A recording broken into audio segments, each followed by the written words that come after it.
Punjabi radio USA ਸੁਣ ਰਹੇ ਸਾਰੇ ਸਰੋਤਿਆਂ ਨੂੰ ਬਲਵਿੰਦਰ ਕੌਰ ਵੱਲੋਂ ਪਿਆਰ ਭਰੀ ਸਤਿ ਸ੍ਰੀ ਅਕਾਲ। ਤੇ ਜੀ ਪ੍ਰੋਗਰਾਮ ਖਬਰ ਤੇ ਨਜ਼ਰ, ਜਿਸ ਵਿੱਚ ਹੋਣਗੇ ਬਲਤੇਜ ਬੰਨੋ। ਕੁਝ ਕੁ ਖਬਰਾਂ ਤੇ ਕਰਾਂਗੇ ਗੱਲਬਾਤ ਕਰਨ ਤੋਂ ਪਹਿਲਾਂ ਧੰਨਵਾਦ ਕਰਨਾ ਚਾਹੁੰਦੇ ਸਾਡੇ ਸਪਾਂਸਰ ਦਾ, ਜਿਨ੍ਹਾਂ ਨੇ ਇਸ ਪ੍ਰੋਗਰਾਮ ਨੂੰ ਸਪਾਂਸਰ ਕਰਕੇ ਆਪ ਸਭ ਤੱਕ ਪਹੁੰਚਾਇਆ ਜੀ। ਖਾਲਸਾ ਇੰਸ਼ੋਰੈਂਸ ਏਜੰਸੀ ਵਾਲੇ, ਜਿਨ੍ਹਾਂ ਦਾ ਫੋਨ ਨੰਬਰ 4082722500। ਸੈਨੋਜੇ ਤੋਂ ਸੁਰਿੰਦਰ ਕੌਰ ਧਾਮੀ ਦੇ ਪਰਿਵਾਰ, ਸੀਰਜ ਤੋਂ ਗੁਰਦੀਪ ਸਿੰਘ ਬਿਰਦੀ, ਖਲੋਵਿਸ ਤੋਂ ਅਸ਼ਾਨਜੀਤ ਸਿੰਘ ਕਲੋਟੀ ਦੇ ਪਰਿਵਾਰ, ਜੁੱਬਾ ਸਿਟੀ ਤੋਂ ਸਰਜੀਤ ਸਿੰਘ ਖੰਗੂੜਾ, ਸੈਨੋਜੇ ਤੋਂ ਦਲਵੀਰ ਸਿੰਘ ਗਿੱਲ, ਲਾਈਵ ਓਕ ਤੋਂ ਬਹੁਤ ਬਹੁਤ ਇਹਨਾਂ ਦੇ ਧੰਨਵਾਦੀ। ਇਹਨਾਂ ਨੇ ਇਸ ਪ੍ਰੋਗਰਾਮ ਨੂੰ ਸਪਾਂਸਰ ਕੀਤਾ, ਆਪ ਸਭ ਤੱਕ ਪਹੁੰਚਾਇਆ ਜੀ। ਸਾਡੇ ਨਾਲ ਜੁੜ ਚੁੱਕੇ ਨੇ ਬਲਤੇਜ ਪੰਨੂ ਜੀ, ਸਤਿ ਸ੍ਰੀ ਅਕਾਲ, ਸਵਾਗਤ ਹੈ ਜੀ। ਸਤਿ ਸ੍ਰੀ ਅਕਾਲ ਜੀ, ਧੰਨਵਾਦ ਜੀ, ਬਹੁਤ ਮਿਹਰਬਾਨੀ ਜੀ। ਤੇ ਬਲਤੇਜ ਪੰਨੂ ਜੀ, ਸਭ ਤੋਂ ਪਹਿਲਾਂ ਤੇ ਜਿਹੜੇ ਸੁਵਿਧਾ ਕੇਂਦਰ ਖੋਲੇ ਹੋਏ ਆ ਥਾਂ ਤੇ ਬੜੀ ਰੌਲੀ ਸੀਗੀ ਕਿ ਉਹਨਾਂ ਦੇ ਵਿੱਚ ਬੜੀ ਸੁਵਿਧਾ ਹੋਊਗੀ ਲੋਕਾਂ ਨੂੰ, ਪਰ ਉਹ ਦੁਬਿਧਾ ਕੇਂਦਰ ਬਣ ਰਹੇ ਆ। ਬਿਲਕੁਲ ਜੀ, ਐਕਚੁਅਲੀ ਇੱਕ ਤਾਂ ਜਿਹੜੇ ਸੁਵਿਧਾ ਸੈਂਟਰ ਸੀਗੇ ਜੀ, ਇਹ ਹੈ ਪੁਰਾਣੇ ਸੀਗੇ। ਇਹਨਾਂ ਦਾ ਹੁਣ ਨਾਮ ਜਿਹੜਾ ਜੀ ਉਹ ਸੇਵਾ ਕੇਂਦਰ ਜਿਹੜਾ ਉਹ ਕੀਤਾ ਗਿਆ। ਔਰ ਜਿਹੜੀ ਖੱਜਲ ਖੁਆਰੀ ਆ ਉਹ ਵੱਖ-ਵੱਖ ਜਿਹੜੀਆਂ ਰਿਪੋਰਟਾਂ ਨੇ ਸਾਰੇ ਜਗ੍ਹਾ ਤੋਂ ਹੀ ਆ ਰਹੀ ਹੈ ਜੀ। ਜਿਹੜਾ ਮਾਲ ਪੁਲਿਸ ਸਮਾਜਿਕ ਸੁਰੱਖਿਆ ਵਿਭਾਗਾਂ ਦੇ ਵਿੱਚ ਕੰਮ ਕਰਾਉਣਾ ਜਿਹੜਾ ਜੀ ਉਹ ਵੱਡੀ ਚੁਣੌਤੀ ਜਿਹੜੀ ਹੈ ਜੀ ਉਹ ਬਣੀ ਹੋਈ ਆ ਕਿ ਇੱਥੇ ਜਾਂਦੇ ਲੋਕਾਂ ਦੇ ਕੰਮ ਜਿਹੜੇ ਨੇ ਉਹ ਕਿਵੇਂ ਕਰਵਾਏ ਜਾ ਸਕਣ। ਜਦੋਂ ਕਿ ਜਿਹੜੇ ਖੱਜਲ ਖੁਆਰ ਹੁੰਦੇ ਲੋਕ ਨੇ, ਉਹਨਾਂ ਦੀਆਂ ਲਾਈਨਾਂ ਤੇ ਉੱਥੇ ਉਹਨਾਂ ਦੀਆਂ ਜਿਹੜੀਆਂ ਟਿੱਪਣੀਆਂ ਨੇ ਉਹ ਕਈ ਕਿਸਮ ਦੀਆਂ ਸੁਣਨ ਨੂੰ ਮਿਲਦੀਆਂ ਨੇ। ਪੰਜਾਬ ਸਰਕਾਰ ਦੇ ਵੱਲੋਂ ਸੂਬੇ ਦੇ ਅੰਦਰ 2147 ਸੇਵਾ ਕੇਂਦਰ ਜਿਹੜੇ ਸਥਾਪਿਤ ਕੀਤੇ ਗਏ ਆ। ਇਹਨਾਂ ਦੇ ਉੱਤੇ 500 ਕਰੋੜ ਰੁਪਈਏ ਦੀ ਲਾਗਤ ਜਿਹੜੀ ਆਈ ਆ। ਔਰ ਇਹਨਾਂ ਸਥਾਪਨਾ ਕੀਤੀ ਗਈ ਹੈ ਕੇਂਦਰਾਂ ਦੀ। ਇਹਦਾ ਮਕਸਦ ਸ਼ਹਿਰੀ ਖੇਤਰ ਦੇ ਲੋਕਾਂ ਨੂੰ ਉਹਨਾਂ ਦੇ ਘਰ ਦੇ 1-2 ਕਿਲੋਮੀਟਰ ਦੇ ਅੰਦਰ ਤੇ ਪੇਂਡੂ ਖੇਤਰਾਂ ਦੇ ਵਿੱਚ 4-5 ਪਿੰਡਾਂ ਦੇ ਅੰਦਰ ਸੇਵਾ ਕੇਂਦਰਾਂ ਦੇ ਰਾਹੀਂ ਇੱਕੋ ਛੱਤ ਥੱਲੇ ਜਿਹੜੀਆਂ ਜੀ ਉਹ ਪ੍ਰਸ਼ਾਸਨਿਕ ਸੇਵਾਵਾਂ ਜਿਹੜੀਆਂ ਜੀ ਉਹ ਦਿਵਾਉਣੀਆਂ, ਇਹ ਮਕਸਦ ਹੈ। ਜਿਹੜੇ ਸਰਹੱਦੀ ਖੇਤਰਾਂ ਦੇ ਵਿੱਚ ਜਿਹੜੇ ਨੇ ਜੀ ਉਹ ਸੇਵਾ ਕੇਂਦਰ ਨਹੀਂ ਬਣੇ, ਇਹਦਾ ਰੀਜ਼ਨ ਪਤਾ ਨਹੀਂ ਕੀ ਹੈ ਜੀ। ਜਿਹੜੀ ਇਸ ਜਗ੍ਹਾ ਦੇ ਉੱਤੇ ਇਮਾਰਤਾਂ ਦੀ ਉਸਾਰੀ ਜ਼ਰੂਰ ਹੋਈ ਆ, ਪਰ ਸ਼ੁਰੂ ਨਹੀਂ ਜਿਹੜਾ ਜੀ ਉਹ ਕੀਤੇ ਜਾ ਸਕੇ ਅਜੇ ਤੱਕ। ਈਵਨ ਬਾਦਲਾਂ ਦੇ ਹਲਕੇ ਦੇ ਵਿੱਚ ਪੇਂਡੂ ਜਿਹੜਾ ਸੇਵਾ ਕੇਂਦਰ ਹੈ ਉਹ ਅਜੇ ਤੱਕ ਸ਼ੁਰੂ ਨਹੀਂ ਹੋ ਸਕੇ, ਕਿਉਂਕਿ ਉਹਨਾਂ ਨੂੰ ਉਦਘਾਟਨਾਂ ਦੀ ਲੋੜ ਹੈ। VIP ਲੋਕ ਆਉਣਗੇ, ਫਿਰ ਉਹਨਾਂ ਦੇ ਜਿਹੜੇ ਆ ਜੀ ਉਹ ਉਦਘਾਟਨ ਕਰਨਗੇ।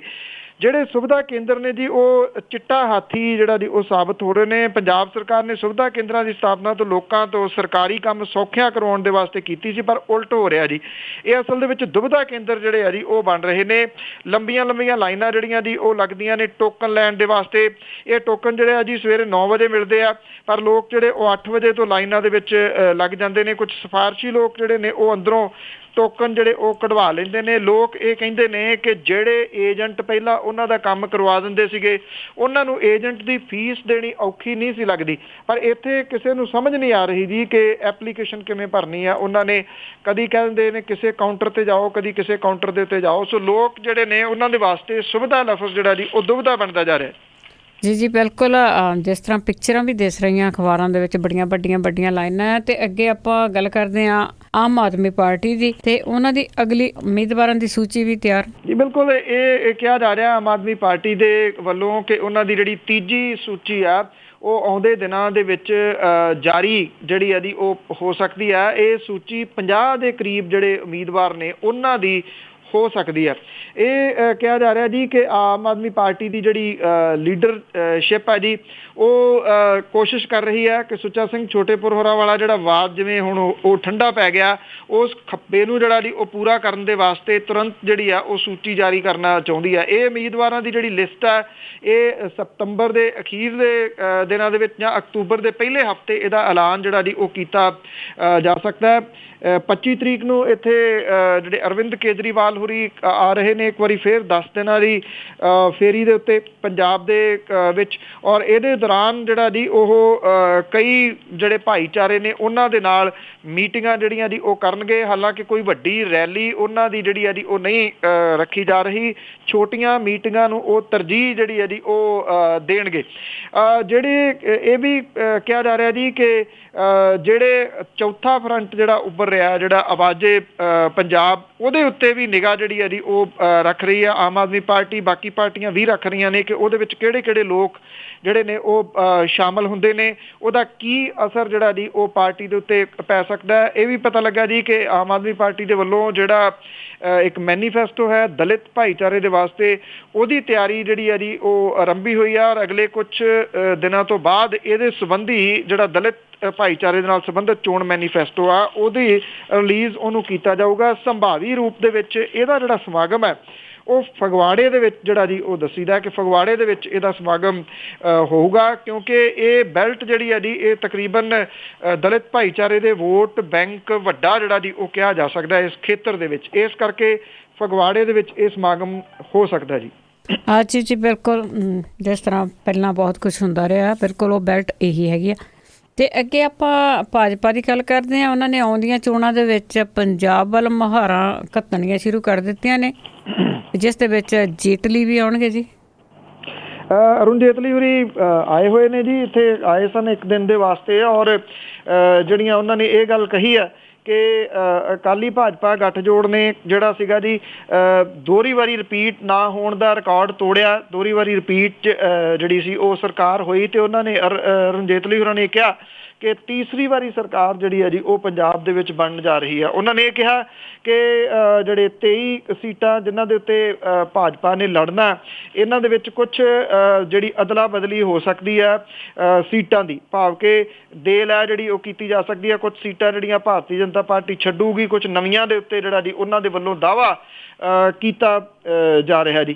ਔਰ ਇਹਦੇ ਨਾਲ ਜਿਹੜੇ ਨਿਗਮਾਂ ਦੇ ਮੇਅਰ ਨੇ ਉਹਨਾਂ ਨੂੰ ਵੀ ਹਦਾਇਤ ਜਿਹੜੀ ਦਿੱਤੀ ਗਈ ਹੈ ਕਿ ਲੋਕਾਂ ਨੂੰ ਨਾਲ ਜੋੜਨ ਦੇ ਵਾਸਤੇ ਵਿਧਾਇਕਾਂ ਦੇ ਨਾਲ ਤਾਲਮੇਲ ਜਿਹੜਾ ਜੀ ਉਹ ਵਧਾਇਆ ਜਾਵੇ। ਔਰ ਇਹ ਵੀ ਜਿਹੜੀਆਂ ਹਦਾਇਤਾਂ ਦਿੱਤੀਆਂ ਗਈਆਂ ਨੇ ਕਿ ਨਵਜੋਤ ਸਿੰਘ ਸਿੱਧੂ ਨੂੰ ਬਹੁਤੀ ਤਰਜੀਹ ਜਿਹੜੀ ਆ ਉਹ ਨਾ ਦਿੱਤੀ ਜਾਵੇ। ਇਹ ਕਿਹਾ ਜਾ ਰਿਹਾ ਜੀ ਕਿ ਸ਼ਾਇਦ ਜਿਹੜੇ ਜੇਤਲੀ ਸਾਹਿਬ ਨੇ ਉਹਨਾਂ ਦੀ ਫੇਰੀ ਦਾ ਮਕਸਦ ਇਹ ਹੈ ਕਿ ਜੇ ਨਵਜੋਤ ਸਿੰਘ ਸਿੱਧੂ ਜਿਵੇਂ ਛੱਡ ਗਏ ਨੇ ਭਾਰਤੀ ਜਨਤਾ ਪਾਰਟੀ, ਉਹ ਵੇਖਣਾ ਚਾਹੁੰਦੇ ਨੇ ਕਿ ਭਾਰਤੀ ਜਨਤਾ ਪਾਰਟੀ ਦੇ ਵਿੱਚੋਂ ਕੁਝ ਲੋਕ ਨਵਜੋਤ ਸਿੱਧੂ ਦੇ ਨਾਲ ਤਾਂ ਨਹੀਂ ਤੁਰ ਪੈਣਗੇ ਜਿਹੜੇ ਪਿਛਲੇ ਦਿਨਾਂ ਤੋਂ ਭਾਰਤੀ ਜਨਤਾ ਪਾਰਟੀ ਦੇ ਆਗੂ ਰਹੇ ਨੇ। ਇਹ ਨਬਜ਼ ਟੋਣ ਦੇ ਵਾਸਤੇ ਉਹ ਪੰਜਾਬ ਦੇ ਵਿੱਚ ਆਏ ਸਨ। ਹੁਣ ਸਵਾਲ ਇਹ ਹੈ ਜੀ ਕਿ ਇਹ ਵੀ ਕਿਹਾ ਜਾ ਰਿਹਾ ਕਿ ਨਵਜੋਤ ਸਿੰਘ ਸਿੱਧੂ ਨੇ ਜਿਹੜਾ ਜੀ ਉਹ ਸ਼ੋਅ ਜਿਹੜਾ ਕਰਦੇ ਨੇ ਕਪਿਲ ਸ਼ਰਮਾ ਦੇ ਨਾਲ, ਉਹਨੂੰ ਅਲਵਿਦਾ ਜਿਹੜੀ ਹੈ ਜੀ ਉਹ ਕਹਿ ਦੇਣੀ ਹੈ ਇਸ ਮਹੀਨੇ ਦੇ ਐਂਡ ਦੇ ਵਿੱਚ, ਤੇ ਫਿਰ ਉਹ ਫੁੱਲ ਟਾਈਮ ਜਿਹੜਾ ਜੀ ਇੱਥੇ ਪੰਜਾਬ ਦੀ ਰਾਜਨੀਤੀ ਦੇ ਵਿੱਚ ਕੁੱਦਣਗੇ। ਤੇ ਇਹ ਕਿਹਾ ਜਾ ਰਿਹਾ ਜੀ ਕਿ ਸ਼ਾਇਦ ਉਹਨਾਂ ਦੇ ਜਿਹੜੇ ਨੇੜਲੇ ਨੇ ਕੁਝ ਭਾਰਤੀ ਜਨਤਾ ਪਾਰਟੀ ਦੇ ਵਿੱਚੋਂ ਪੱਟ ਕੇ ਉਹ ਇਸ ਚੌਥੇ ਫਰੰਟ ਦੇ ਵਿੱਚ ਲੈ ਕੇ ਆਉਣਗੇ ਜੀ।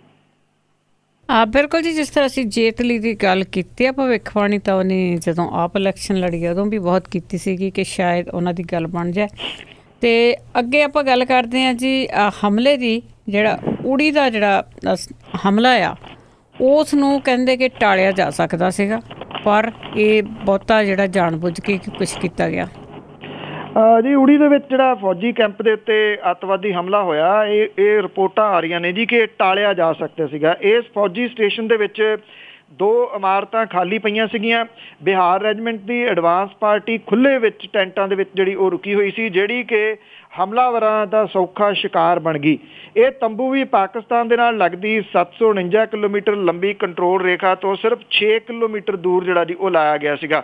ਹਮਲੇ ਦੇ ਵਿੱਚ ਮਾਰੇ ਗਏ 17 ਫੌਜੀ ਨੇ, ਉਹਨਾਂ ਦੇ ਵਿੱਚੋਂ 14 ਤਾਂ ਪਾਕਿਸਤਾਨ ਤੋਂ ਸਿਖਲਾਈ ਪ੍ਰਾਪਤ 4 ਅੱਤਵਾਦੀਆਂ ਵੱਲੋਂ ਸੁੱਟੇ ਹੱਥ ਗੋਲੇ ਨਾਲ ਟੈਂਟ ਨੂੰ ਅੱਗ ਲੱਗਣ ਕਰਕੇ ਮੌਤ ਦੇ ਮੂੰਹ ਜਿਹੜਾ ਜੀ ਉਹ ਜਾ ਪਏ। 12 ਲਾਸ਼ਾਂ ਜਿਹੜੀਆਂ ਸੀ ਜੀ ਬਹੁਤ ਬੁਰੇ ਤਰੀਕੇ ਨਾਲ ਸੜ ਗਈਆਂ। ਇਹਦੇ ਵਿੱਚੋਂ 4 ਦੀ ਤਾਂ ਪਛਾਣ ਕਰਨੀ ਔਖੀ ਸੀ। ਸ਼ਨਾਖਤ ਦੇ ਵਾਸਤੇ DNA ਟੈਸਟ ਜਿਹੜਾ ਜੀ ਉਹ ਕਰਵਾਇਆ ਜਾ ਰਿਹਾ। ਪਿਛਲੇ 10 ਸਾਲਾਂ ਦੇ ਵਿੱਚ ਜੰਮੂ ਕਸ਼ਮੀਰ ਦੇ ਵਿੱਚ ਹੋਏ ਇਸ ਸਭ ਤੋਂ ਵੱਡੇ ਹਮਲੇ ਦੇ ਵਿੱਚ 17 ਸੈਨਿਕ ਜਿਹੜੇ ਉਹ ਮਾਰੇ ਗਏ, 30 ਦੇ ਕਰੀਬ ਜਿਹੜੇ ਨੇ ਉਹ ਜ਼ਖਮੀ ਵੀ ਜਿਹੜਾ ਜੀ ਉਹ ਹੋਏ ਨੇ। ਇਹ ਕਿਹਾ ਜਾ ਰਿਹਾ ਜੀ ਕਿ ਰਾਤ ਚਾਨਣੀ ਸੀ ਤੇ ਹਨੇਰਾ ਵੀ ਜ਼ਿਆਦਾ ਨਹੀਂ ਸੀਗਾ, ਜਿਹੜਾ ਕਿ ਹਮਲੇ ਦੇ ਵਾਸਤੇ ਢੁਕਵੀਂ ਸਥਿਤੀ ਸੀਗੀ। ਔਰ ਇਹਦੇ ਬਾਵਜੂਦ ਅੱਤਵਾਦੀਆਂ ਨੇ ਹਮਲਾ ਜਿਹੜਾ ਉਹ ਕੀਤਾ। ਔਰ ਇਹ ਤੋਂ ਇਹ ਸੰਕੇਤ ਮਿਲਦਾ ਜੀ ਕਿ ਉਹਨਾਂ ਨੂੰ ਰੈਜੀਮੈਂਟ ਤਬਦੀਲੀ ਦੀ ਪਹਿਲਾਂ ਹੀ ਜਾਣਕਾਰੀ ਸੀ ਤੇ ਉਹਨਾਂ ਨੇ ਹਮਲੇ ਲਈ ਕੰਟਰੋਲ ਰੇਖਾ ਪਾਰ ਕਰਨ ਦਾ ਜੋਖਮ ਜਿਹੜਾ ਸੀ ਉਹ ਉਠਾਇਆ। ਹਾਲਾਂਕਿ ਇਸ ਜਿੱਥੇ ਹਮਲਾ ਹੋਇਆ ਉੱਥੇ ਬਿਲਕੁਲ ਨੇੜੇ ਹੋਏ ਜਿਹੜਾ ਮੁਕਾਬਲਾ ਸੀਗਾ ਉਹਦੇ ਵਿੱਚ 4 ਅੱਤਵਾਦੀਆਂ ਦੇ ਮਾਰੇ ਜਾਣ ਦੀ ਵੀ ਖਬਰ ਹੈ, ਪਰ ਅਜੇ ਤੱਕ ਇਹ ਪੁਸ਼ਟੀ ਨਹੀਂ ਹੋ ਰਹੀ ਕਿ ਇਹ ਅੱਤਵਾਦੀ ਉਹੀ ਸਨ ਜਿਨ੍ਹਾਂ ਨੇ ਇਹ ਫਿਦਾਇਨ ਹਮਲਾ ਕੀਤਾ ਜਾਂ ਇਹ ਹੋਰ ਮਾਰੇ ਗਏ ਨੇ ਜੀ। ਤੇ ਅੱਗੇ ਆਪਾਂ ਇੱਕ ਗੱਲ ਕਰਦੇ ਹਾਂ ਜੀ ਕਿ ਪਟਿਆਲੇ ਦੇ ਵਿੱਚ ਲੜਕੀ ਨੇ ਖੁਦਕੁਸ਼ੀ ਕੀਤੀ ਸੀ ਤੇ ਉਹਦੇ ਲਈ ਇੱਕ ਕਮੇਟੀ ਬਣੀ ਸੀ ਕਿ ਇਹ ਜਾਂਚ ਕਰੂਗੀ, ਉਸ ਦੀ ਜਾਂਚ ਦਾ ਕੀ ਬਣਿਆ? ਕੁਝ ਵੀ ਨਹੀਂ ਬਣਿਆ ਜੀ। ਨਾ ਤਾਂ ਪੁਲਿਸ ਨੇ ਜਿਹੜੀ ਹੈ ਜੀ ਕੋਈ ਤਫਤੀਸ਼ ਅਜੇ ਤੱਕ ਕੀਤੀ ਹੈ, ਨਾ ਪੁਲਿਸ ਨੇ ਕੋਈ ਮਾਮਲਾ ਜਿਹੜਾ ਜੀ ਅਗਾਂਹ ਵਧਾਇਆ। ਪਰ ਦੂਜੇ ਪਾਸੇ ਸ਼੍ਰੋਮਣੀ ਗੁਰਦੁਆਰਾ ਪ੍ਰਬੰਧਕ ਕਮੇਟੀ ਦੇ ਵੱਲੋਂ ਖਾਲਸਾ ਕਾਲਜ ਪਟਿਆਲਾ ਦੀ ਨੈਸ਼ਨਲ ਪੱਧਰ ਦੀ ਖਿਡਾਰਨ ਦੇ ਵੱਲੋਂ ਖੁਦਕੁਸ਼ੀ ਕਰਨ ਦੀ ਜਿਹੜੀ ਪੜਤਾਲ ਆਰੰਭੀ ਸੀ, 1 ਮਹੀਨਾ ਲੰਘ ਜਾਣ ਦੇ ਉੱਤੇ ਇਹ ਕਿਸੇ ਤਣ ਪੱਤਨ ਜਿਹੜੀ ਹੈ ਜੀ ਉਹ ਨਹੀਂ ਲੱਗੀ, ਜਿਹਦੇ ਕਰਕੇ ਇਸ ਖਿਡਾਰਨ ਦਾ ਜਿਹੜਾ ਜੀ ਮੌਤ ਦੇ ਪਿੱਛੇ ਭੇਦ ਜਿਹੜਾ ਉਹ ਬਰਕਰਾਰ ਹੈ। ਖਿਡਾਰਨ ਨੇ ਖੁਦਕੁਸ਼ੀ ਨੋਟ ਦੇ ਰਾਹੀਂ ਕਾਲਜ ਦੇ ਸਰੀਰਕ ਸਿੱਖਿਆ ਵਿਭਾਗ ਦੇ ਇੱਕ ਪ੍ਰੋਫੈਸਰ ਨੂੰ ਜ਼ਿੰਮੇਵਾਰ ਠਹਿਰਾਇਆ ਸੀਗਾ। 20 ਅਗਸਤ ਨੂੰ ਵਾਪਰੀ ਘਟਨਾ ਨੂੰ ਗੰਭੀਰਤਾ ਦੇ ਨਾਲ ਲੈਂਦਿਆਂ ਹੋਇਆ ਸ਼੍ਰੋਮਣੀ ਕਮੇਟੀ ਦੇ ਪ੍ਰਧਾਨ ਅਵਤਾਰ ਸਿੰਘ ਮੱਕੜ ਦੇ ਵੱਲੋਂ 5 ਮੈਂਬਰੀ ਕਮੇਟੀ ਬਣਾਈ ਗਈ ਸੀ। ਸਮੁੱਚੇ ਮਾਮਲੇ ਦੀ ਰਿਪੋਰਟ 4 ਦਿਨਾਂ 'ਚ ਨੇਪਰੇ ਚਾੜਨ ਦੀ ਹਦਾਇਤ ਦਿੱਤੀ ਗਈ ਸੀਗੀ, ਪਰ ਇਹ ਕਮੇਟੀ ਅਜੇ ਤੱਕ ਕਿਸੇ ਸਿੱਟੇ ਤੇ ਨਹੀਂ ਪੁੱਜ ਸਕੀ। ਔਰ ਇਸ ਕਮੇਟੀ ਦੇ ਵਿੱਚ ਗੁਰੂ ਗ੍ਰੰਥ ਸਾਹਿਬ ਵਿਸ਼ਵ ਯੂਨੀਵਰਸਿਟੀ ਫਤਿਹਗੜ੍ਹ ਸਾਹਿਬ ਦੇ ਉਪ ਕੁਲਪਤੀ ਡਾਕਟਰ ਗੁਰਮੋਹਨ ਸਿੰਘ ਵਾਲੀਆ, ਪ੍ਰਿੰਸੀਪਲ ਕੁਲਦੀਪ ਸਿੰਘ ਬੱਲ, ਜਤਿੰਦਰ ਕੌਰ ਤੇ ਸ਼੍ਰੋਮਣੀ ਕਮੇਟੀ ਦੇ 2 ਸਕੱਤਰ ਜਿਹੜੇ ਉਹ ਸ਼ਾਮਲ ਕੀਤੇ ਗਏ ਸੀਗੇ। ਪੜਤਾਲੀਆ ਕਮੇਟੀ ਨੇ ਤੀਜੇ ਦਿਨ ਜਾਂਚ ਸ਼ੁਰੂ ਕੀਤੀ ਸੀਗੀ, ਜਿਹਦੇ ਵਿੱਚ ਕਾਲਜ ਦੇ ਸਰੀਰਕ ਸਿੱਖਿਆ ਵਿਭਾਗ ਦੇ ਮੁਖੀ ਪ੍ਰੋਫੈਸਰ ਗਿੱਲ ਤੇ ਮ੍ਰਿਤਕ ਖਿਡਾਰਨ ਦੀਆਂ BA ਭਾਗ ਦੂਜਾ ਦੀਆਂ ਜਿਹੜੀਆਂ ਵਿਦਿਆਰਥਣਾਂ ਤੇ ਉਹਦੀਆਂ ਹੋਰ ਨੇੜਲੀਆਂ ਜਿਹੜੀਆਂ ਸਾਥਣਾਂ ਸੀ, ਉਹਨਾਂ ਤੋਂ ਬਿਆਨ ਵਗੈਰਾ ਲਏ ਗਏ ਸੀਗੇ। ਪਹਿਲੇ ਕਮੇਟੀ ਜਿਹੜੀ 2 ਕੁ ਹਫ਼ਤੇ ਤਾਂ ਸਰਗਰਮ ਰਹੀ, ਪਰ ਉਦੋਂ ਬਾਅਦ ਜਿਹੜੀ ਹੈ ਜੀ ਇਹਦੀ ਚਾਲ ਸੁਸਤ ਪੈ ਗਈ। ਪ੍ਰੋਫੈਸਰ ਗਿੱਲ ਪੁਲਿਸ ਦੀ ਗ੍ਰਿਫਤ ਤੋਂ ਬਾਹਰ ਹੈ ਜੀ, ਉਹਨੇ ਕਾਲਜ ਤੋਂ ਦੂਰੀ ਜਿਹੜੀ ਹੈ ਜੀ ਉਹ ਬਣਾਈ ਹੋਈ ਹੈ। ਅਜੇ ਤੱਕ ਜਿਹੜਾ ਜੀ ਉਹਦੀ ਗ੍ਰਿਫਤਾਰੀ ਨਹੀਂ ਹੋ ਸਕੀ, ਕੋਈ ਭੇਦ ਜਿਹੜਾ ਜੀ ਉਹ ਸਾਹਮਣੇ ਨਹੀਂ ਆਇਆ।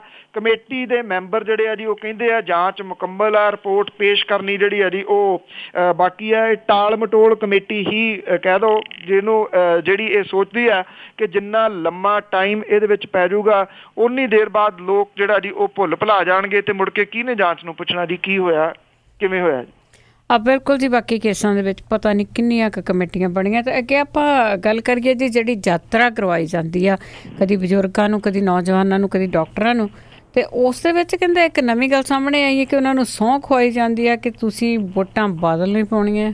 ਬਿਲਕੁਲ ਜੀ, ਇਹ ਯਾਤਰਾ ਜਿਹੜੀ ਹੈ ਇਹਦੇ ਨਾਲ, ਕਿਉਂਕਿ ਜਿਹੜੇ ਸਰਕਾਰੀ ਅਫਸਰ ਵਗੈਰਾ ਉਹ ਕਾਫੀ ਹੁੰਦੇ ਨੇ, ਸਰਕਾਰੀ ਬੰਦੇ ਜਿਹੜੇ ਜੀ ਉਹ ਨਾਲ ਜਾਂਦੇ ਨੇ। ਉਹ ਚਾਹੇ ਯਾਤਰਾ ਹਜੂਰ ਸਾਹਿਬ ਦੇ ਵਾਸਤੇ ਗਈ ਹੈ, ਚਾਹੇ ਅੰਮ੍ਰਿਤਸਰ ਜਾਂ ਬਾਕੀ ਥਾਵਾਂ ਦੇ ਉੱਤੇ ਜਿਹੜੀ ਹੈ ਜੀ ਉਹ ਜਾ ਰਹੀ ਹੈ। ਮੁੱਖ ਮੰਤਰੀ ਤੀਰਥ ਯਾਤਰਾ ਯੋਜਨਾ ਜਿਹਨੂੰ ਨਾਮ ਜਿਹੜਾ ਜੀ ਉਹ ਦਿੱਤਾ ਗਿਆ, ਇਹਦਾ ਸਿਆਸੀ ਲਾਹਾ ਲਿਆ ਜਾਂਦਾ ਜੀ ਧਰਮ ਨੂੰ ਆੜ ਬਣਾ ਕੇ। ਉਹ ਕਿਵੇਂ ਇਹ ਕਿਹਾ ਜਾ ਰਿਹਾ ਜੀ ਕਿ ਜਦੋਂ ਇਹ ਯਾਤਰਾ ਜਿਹੜੀ ਹੈ ਜੀ ਉਹ ਕਰਵਾਈ ਜਾਂਦੀ ਆ ਤਾਂ ਉੱਥੇ ਧਾਰਮਿਕ ਸਥਾਨ ਦੇ ਉੱਤੇ ਜਾ ਕੇ ਫਿਰ ਜਿਹੜਾ ਜੀ ਉਹ ਥੋੜ੍ਹਾ ਟੋਇਆ ਜਾਂਦਾ ਲੋਕਾਂ ਨੂੰ। ਉਹਨਾਂ ਨੂੰ ਇਹ ਪੁੱਛਿਆ ਜਾਂਦਾ ਜੀ ਕਿ ਕਿੰਨੀ ਵਾਰੀ ਉਹ ਇੱਦਾਂ ਦੀਆਂ ਯਾਤਰਾ 'ਤੇ ਆਏ ਨੇ, ਕੀ ਉਹ ਪਹਿਲਾਂ ਇਸ ਤੀਰਥ ਸਥਾਨ ਦੀ ਯਾਤਰਾ 'ਤੇ ਆਏ ਨੇ, ਜੇ ਆਏ ਨੇ ਤਾਂ ਉਹ ਪਹਿਲਾਂ ਕਦੋਂ ਆਏ ਸੀ, ਹੁਣ ਵਾਲੀ ਯਾਤਰਾ ਜਿਹੜੀ ਹੈ ਜੀ ਉਹ ਕਿਹੋ ਜਿਹੀ ਰਹੀ। ਫਿਰ ਉਹਨਾਂ ਨੂੰ ਜਿਹੜਾ ਜੀ ਇਹ ਦੱਸਿਆ ਜਾਂਦਾ ਕਿ ਇਹ ਯਾਤਰਾ ਸੰਭਵ ਨਹੀਂ ਸੀ ਹੋ ਸਕਣੀ ਜੇ ਮੁੱਖ ਮੰਤਰੀ ਪ੍ਰਕਾਸ਼ ਸਿੰਘ ਬਾਦਲ ਤੇ ਅਕਾਲੀ ਦਲ ਜਿਹੜਾ ਜੀ ਉਹ ਇਹਦਾ ਪ੍ਰਬੰਧ ਨਾ ਕਰਦਾ। ਔਰ ਜਿਹੜੀ ਸਭ ਤੋਂ ਵੱਡੀ ਗੱਲ ਜਿਹੜੀ ਇਹਦੇ ਵਿੱਚ ਕਰੀ ਇਹ ਜਾਂਦੀ ਹੈ ਜੀ ਕਿ ਇਹ ਜਿਹੜੇ ਧਾਰਮਿਕ ਸਥਾਨ ਦੇ ਉੱਤੇ ਹੀ ਜਿਹੜੇ ਯਾਤਰੀ ਨੇ ਉਹਨਾਂ ਨੂੰ ਇਹ ਕਿਹਾ ਜਾਂਦਾ ਹੈ ਕਿ ਜੇ ਤੁਸੀਂ ਯਾਤਰਾ ਤੋਂ ਖੁਸ਼ ਹੋ ਤਾਂ ਇਸ ਧਾਰਮਿਕ ਸਥਾਨ ਦੇ ਉੱਤੇ ਖੜੇ ਹੋ ਕੇ ਸਹੁੰ ਖਾਓ ਕਿ ਆਉਂਦੀਆਂ ਚੋਣਾਂ ਦੇ ਵਿੱਚ ਵੋਟਾਂ ਤੁਸੀਂ ਜਿਹੜੀਆਂ ਜੀ ਉਹ ਫਿਰ ਅਕਾਲੀ ਦਲ ਨੂੰ ਪਾਓਗੇ। ਸੋ ਇਹ ਧਰਮ ਦੀ ਆੜ ਦੇ ਵਿੱਚ ਜਿਹੜਾ ਨਾ ਜੀ ਉਹ ਰਾਜਨੀਤੀ ਕੀਤੀ ਜਾ ਰਹੀ ਹੈ। ਹੁਣ ਇਸ ਤਰ੍ਹਾਂ ਦੀ ਸਹੁੰ ਖਵਾ ਕੇ, ਸਹੁੰ ਚੁਕਾ ਕੇ ਕਿੰਨੀਆਂ ਕੁ ਵੋਟਾਂ ਜਿਹੜੀ ਜੀ ਉਹ ਸਰਕਾਰ ਪਵਾ ਲੂਗੀ, ਕਿਉਂਕਿ ਧਾਰਮਿਕ ਪੱਖ ਤਾਂ ਇਹਦਾ ਹੈ ਨਾ ਜੀ। ਲੋਕ ਧਾਰਮਿਕ ਸਥਾਨ ਦੇ ਉੱਤੇ ਖਾਧੀ ਸਹੁੰ ਜਿਹੜੀ ਹੈ ਜੀ ਉਹਦਾ ਮਹੱਤਵ ਜਾਣਦੇ ਨੇ। ਹਾਲਾਂਕਿ ਜਿਹੜੀਆਂ ਸਿਆਸੀ ਪਾਰਟੀਆਂ ਨੇ ਉਹਨਾਂ ਨੂੰ ਇਹਦੇ ਨਾਲ ਕੋਈ ਮਹੱਤਵ ਜਿਹੜਾ ਜੀ ਉਹ ਨਹੀਂ ਹੁੰਦਾ, ਪਰ ਲੋਕਾਂ ਨੂੰ ਇਉਂ ਧਾਰਮਿਕ ਸਥਾਨ ਦੇ ਉੱਤੇ ਲਿਜਾ ਕੇ ਜਿਹੜੀ ਸਹੁੰ ਖਵਾਈ ਜਾ ਰਹੀ ਆ ਉਹ ਚਰਚਾ ਦੇ ਵਿੱਚ ਇਸ ਵੇਲੇ ਜ਼ਰੂਰ ਬਣੀ ਹੋਈ ਹੈ ਜੀ। ਬਿਲਕੁਲ ਜੀ, ਪਤਾ ਨਹੀਂ ਕਈਆਂ ਨੇ ਇਹ ਸਹੁੰ ਖਾ ਲਈ ਹੋਣੀ ਆ ਕਿ ਕੋਈ ਨਹੀਂ ਜੀ ਤੁਸੀਂ ਯਾਤਰਾ ਸਾਨੂੰ ਕਰਾਓ ਤਾਂ ਅਸੀਂ ਵੋਟ ਹੋਰ ਪਾਸੇ ਪਾਵਾਂਗੇ, ਇਹ ਕੋਈ ਪਤਾ ਨਹੀਂ ਗਾ। ਤੇ ਅੱਗੇ ਆਪਾਂ ਭਗਵੰਤ ਮਾਨ ਦੀ ਗੱਲ ਕਰਦੇ ਰਹੇ ਹਾਂ। ਸੋਸ਼ਲ ਮੀਡੀਆ 'ਤੇ ਬੜਾ ਕੁਛ ਚੱਲਦਾ ਸੀਗਾ, ਟੀਵੀਆਂ 'ਤੇ ਬੜਾ ਕੁਛ ਚੱਲਦਾ ਸੀ ਕਿ ਭਗਵੰਤ ਮਾਨ ਆ ਗੁਆਚ ਗਏ ਆ, ਤੇ ਪਰ ਹੁਣ ਉਹ ਜੀ ਪ੍ਰਗਟ ਹੋ ਗਿਆ ਤੇ ਉਹਨਾਂ ਨੇ ਕਿਹਾ ਕਿ ਬਾਦਲ ਮੈਨੂੰ ਲੱਭਣ ਦੀ ਥਾਂ ਚਿੱਟੇ ਦੇ ਸੌਦਾਗਰਾਂ ਦੀ ਭਾਲ ਕਰਨ। ਤੇ ਕਾਫੀ ਇਹ ਵੱਡਾ ਸ਼ਬਦੀ ਹਮਲਾ ਜਿਹੜਾ ਜੀ ਉਹ ਕੀਤਾ ਭਗਵੰਤ ਮਾਨ ਹੋਰਾਂ ਨੇ ਆਪਣੇ ਬਿਆਨ ਦੇ ਰਾਹੀਂ। ਔਰ ਕਿਉਂਕਿ ਪ੍ਰਕਾਸ਼ ਸਿੰਘ ਬਾਦਲ ਹੋਰਾਂ ਨੇ ਆਪਾਂ ਕੱਲ੍ਹ ਵੀ ਗੱਲ ਡਿਟੇਲ 'ਚ ਕੀਤੀ ਸੀ ਕਿ ਚੈਨਲ ਇੱਥੇ ਕੀ ਕਰਦੇ ਰਹੇ ਨੇ ਕਿ ਉਹਨਾਂ ਨੇ ਇਹ ਜਿਹੜਾ ਜੀ ਇਹ ਕਿਹਾ, ਕਿਉਂਕਿ ਪ੍ਰਕਾਸ਼ ਸਿੰਘ ਬਾਦਲ ਹੋਰਾਂ ਨੇ ਕਿਹਾ ਸੀਗਾ ਕਿ ਜੇ ਲਿਖਤੀ ਸ਼ਿਕਾਇਤ ਆਵੇ ਤੇ ਅਸੀਂ ਲੱਭਣ ਦੇ ਵਾਸਤੇ ਜਿਹੜਾ ਜੀ ਉਹ ਤਿਆਰ ਹੈ ਭਗਵੰਤ ਮਾਨ ਨੂੰ। ਹੁਣ ਉਹਨਾਂ ਨੇ ਜਿਹੜਾ ਜੀ ਬਿਆਨ ਇਹ ਦਿੱਤਾ ਹੈ ਕਿ ਪ੍ਰਕਾਸ਼ ਸਿੰਘ ਬਾਦਲ ਹੋਰੀ ਜਿਹੜੇ ਮੁੱਖ ਮੰਤਰੀ ਨੇ ਉਹ ਉਹਨਾਂ ਨੂੰ ਲੱਭਣ ਦੀ ਜਗ੍ਹਾ ਦੇ ਉੱਤੇ ਚਿੱਟੇ ਦੀ ਤਸਕਰੀ ਕਰਨ ਵਾਲੇ ਜਿਹੜੇ ਨੇ ਉਹਨਾਂ ਨੂੰ ਲੱਭਣ, ਜਿਹਨੇ ਕਿ ਪੰਜਾਬ ਦੀ ਜਵਾਨੀ ਜਿਹੜੀ ਹੈ ਜੀ ਉਹਨੂੰ ਰੋਲ ਕੇ ਰੱਖ ਦਿੱਤਾ। ਔਰ ਉਹਨਾਂ ਨੇ ਇਹ ਵੀ ਕੁਝ ਹੋਰ ਸਵਾਲ ਜਿਹੜੇ ਦੀ ਖੜੇ ਕੀਤੇ ਨੇ। ਇਹ ਆਖਿਆ ਕਿ ਜਿਹੜਾ ਬਾਈਬਲ ਕਲਾਂ ਕਾਂਡ ਹੋਇਆ ਸੀਗਾ ਉੱਥੇ ਉਹਦੇ ਜਿਹੜੇ ਜੀ ਦੋਸ਼ੀ ਅਜੇ ਤੱਕ ਨਹੀਂ ਲੱਭੇ ਗਏ। ਔਰ ਉਹਨਾਂ ਨੇ ਇਹ ਵੀ ਕਿਹਾ ਕਿ ਗੁਰੂ ਗ੍ਰੰਥ ਸਾਹਿਬ ਦੀ ਜਿਹੜੀ ਬੀੜ ਚੋਰੀ ਹੋਈ ਸੀ ਉਹਨੂੰ ਲੱਭਣ ਦਾ ਯਤਨ ਜਿਹੜੀ ਹੈ ਜੀ ਉਹ ਸਰਕਾਰ ਕਰੇ। ਔਰ ਜਿਹੜੇ ਕੀਰਤਨ ਕਰ ਰਹੇ ਸੰਗਤ ਸੀਗੀ ਜਿਹੜੀ ਉਹਨਾਂ ਦੇ ਉੱਤੇ ਚਲਾਈਆਂ ਗਈਆਂ ਗੋਲੀਆਂ ਦੇ ਵਾਸਤੇ ਅਣਪਛਾਤੇ ਪੁਲਿਸ ਵਾਲੇ ਜਿਹੜੇ ਨੇ ਉਹਨਾਂ ਨੂੰ ਲੱਭਣ ਦਾ ਯਤਨ ਜਿਹੜਾ ਜੀ ਉਹ ਕਰਨ। ਔਰ ਨਾਲ ਦੀ ਨਾਲ ਉਹਨਾਂ ਨੇ ਇਹ ਵੀ ਕਿਹਾ ਕਿ ਦੀਨਾ ਨਗਰ ਤੇ ਪਠਾਨਕੋਟ ਕਾਂਡ ਦੇ ਕਸੂਰਵਾਰਾਂ ਦੀ ਭਾਲ ਜਿਹੜੀ ਹੈ ਜੀ ਉਹ ਕਰਨੀ ਚਾਹੀਦੀ ਆ ਮੁੱਖ ਮੰਤਰੀ ਨੂੰ। ਨਾਲ ਦੀ ਨਾਲ ਉਹਨਾਂ ਨੇ ਇਹ ਵੀ ਕਿਹਾ ਜੀ ਕਿ ਜਿਹੜਾ SP ਸਲਵਿੰਦਰ ਸਿੰਘ ਸੀਗਾ ਉਹਨੂੰ ਲੱਭਿਆ ਜਾਵੇ, ਉਹਦੇ ਜਿਹੜੇ ਸਾਥੀ ਕੌਣ ਸੀਗੇ ਜਿਹੜੇ ਉਹਨੂੰ ਹੀਰੇ ਵਗੈਰਾ ਦੇ ਕੇ ਸਾਰਾ ਕੁਝ ਕਰਾਉਂਦੇ ਸੀ, ਇਹ ਤਾਂ ਲੱਭਿਆ ਨਹੀਂ ਉਹਨਾਂ ਨੇ। ਔਰ ਨਾਲ ਦੀ ਨਾਲ ਉਹਨਾਂ ਨੇ ਬੇਸ਼ੱਕ ਕਾਂਗਰਸ ਦੇ ਉੱਤੇ ਵੀ ਹਮਲਾ ਕੀਤਾ ਪਰ ਮੁੱਖ ਮੰਤਰੀ ਹੋਰਾਂ ਦੇ ਉੱਤੇ ਇਹ ਜਿਹੜਾ ਜੀ ਵੱਡਾ ਸ਼ਬਦੀ ਹਮਲਾ ਕੀਤਾ ਉਹਨਾਂ ਨੇ। ਔਰ ਯਾਦ ਇੱਕ ਕਿਸਮ ਦੇ ਨਾਲ ਲੋਕਾਂ ਨੂੰ ਕਰਵਾਇਆ ਕਿ ਆਹ ਚੀਜ਼ਾਂ ਜਿਹੜੀਆਂ ਜੀ ਉਹ ਲੱਭੀਆਂ ਨਹੀਂ। ਹਰ ਗੱਲ ਦੇ ਉੱਤੇ ਪ੍ਰਤੀਕਰਮ ਜਿਹੜਾ ਜੀ ਉਹ ਦੇਣ ਵਾਲੇ ਮੁੱਖ ਮੰਤਰੀ ਪ੍ਰਕਾਸ਼ ਸਿੰਘ ਬਾਦਲ ਹੋਰਾਂ ਦਾ ਅਜੇ ਇਹਦੇ ਉੱਤੇ ਕੋਈ ਪ੍ਰਤੀਕਰਮ ਨਹੀਂ ਆਇਆ ਜੀ। ਬਿਲਕੁਲ ਜੀ, ਮੁੱਖ ਮੰਤਰੀ ਹੋ ਕੇ ਵੈਸੇ ਵੀ ਘਟੀਆ ਬਿਆਨ ਨਹੀਂ ਦੇਣਾ ਚਾਹੀਦਾ। ਅੱਗੇ ਆਪਾਂ ਗੱਲ ਕਰਦੇ ਹਾਂ ਸੇਵਾ ਸਿੰਘ ਸੇਖੋਂ ਦੀ। ਉਹਨਾਂ ਨੇ ਪਟਿਆਲੇ ਦੇ ਵਿੱਚ ਜਿਸ ਤਰ੍ਹਾਂ ਮਿਲੇ ਹੈਗੇ ਆ ਜੀ ਕਿਸਾਨਾਂ ਨੂੰ, ਉਸ ਦੇ ਵਿੱਚ ਕਿਸਾਨਾਂ ਤੇ ਦੋਸ਼ ਲਾਇਆ ਕਿ ਉਹ ਮਿਹਨਤੀ ਨਹੀਂ ਰਹੇ ਤੇ ਉਹ ਇੱਕ ਹੋਰ ਵੀ ਪਿਕਚਰ ਸਾਹਮਣੇ ਆਈ ਹੈ, ਉਹਨਾਂ ਨੇ ਇੱਕ ਕਿਸਾਨ ਨੂੰ ਬਾਹਰ ਸਟਵਾਇਆ। ਬਿਲਕੁਲ ਜੀ, ਇਹ ਐਕਚੁਅਲੀ ਸੇਵਾ ਸਿੰਘ ਸੇਖਵਾਂ ਹੋਰਾਂ ਦੀ ਜ਼ਬਾਨ ਦਾ ਰਸ ਸੀਗਾ ਜੀ ਜਿਹੜਾ ਚੋ ਰਿਹਾ ਸੀਗਾ ਇੱਥੇ ਪਟਿਆਲੇ ਦੇ ਵਿੱਚ ਪ੍ਰੈਸ ਕਾਨਫਰੰਸ ਦੇ ਵਿੱਚ। ਉਹਨਾਂ ਨੂੰ ਜਦੋਂ ਪੁੱਛਿਆ ਗਿਆ ਜੀ ਕਿ ਜਿਹੜੀਆਂ ਖੁਦਕੁਸ਼ੀਆਂ ਨੇ ਉਹਦੇ ਬਾਰੇ ਕੀ ਤੁਸੀਂ ਜਿਹੜਾ ਜੀ ਕਰ ਰਹੇ ਹੋ, ਸਰਕਾਰ ਨੇ ਕੀ ਕੀਤਾ, ਕਿਉਂਕਿ ਜਿਹੜਾ ਕਿਸਾਨ ਵਿੰਗ ਆ ਉਹਦੇ ਉਹ ਇੰਚਾਰਜ ਨੇ ਜੀ ਅਕਾਲੀ ਦਲ ਦੀ ਤਰਫੋਂ। ਔਰ ਇੱਥੇ ਉਹ ਜਿਹੜਾ ਜੀ ਨਿਯੁਕਤੀ ਪੱਤਰ ਨੇ ਉਹ ਦੇਣ ਆਏ ਸੀਗੇ ਕਿਉਂਕਿ ਕਿਸਾਨ ਵਿੰਗ ਜਿਹੜੇ ਨੇ ਉਹ ਵੱਖ-ਵੱਖ ਡਿਸਟ੍ਰਿਕਟ ਦੇ ਵਿੱਚ ਫੇਰ ਖੜੇ ਜਿਹੜਾ ਜੀ ਉਹ ਕੀਤੇ ਜਾ ਰਹੇ ਨੇ ਵੋਟਾਂ ਦੀ ਵਜ੍ਹਾ ਕਰਕੇ। ਤੇ ਉੱਥੇ ਉਹਨਾਂ ਨੇ ਇਹ ਕਹਿ ਦਿੱਤਾ ਜੀ ਕਿ ਕਿਸਾਨ ਹੁਣ ਮਿਹਨਤੀ ਨਹੀਂ ਰਹੇ, ਇਸ ਕਰਕੇ ਖੁਦਕੁਸ਼ੀਆਂ ਜਿਹੜੀਆਂ ਜੀ ਉਹ ਕਰ ਰਹੇ ਨੇ। ਇਸ ਗੱਲ ਤੋਂ ਜਿਹੜਾ ਜੀ ਇੱਕ ਚਿੜ ਗਿਆ ਜਿਹੜਾ ਕਿਸਾਨ ਬੈਠਾ ਹੋਇਆ ਸੀਗਾ ਜੀ, ਅਜੈਬ ਸਿੰਘ ਉਹਦਾ ਨਾਂ ਸੀਗਾ ਬਜ਼ੁਰਗ ਦਾ।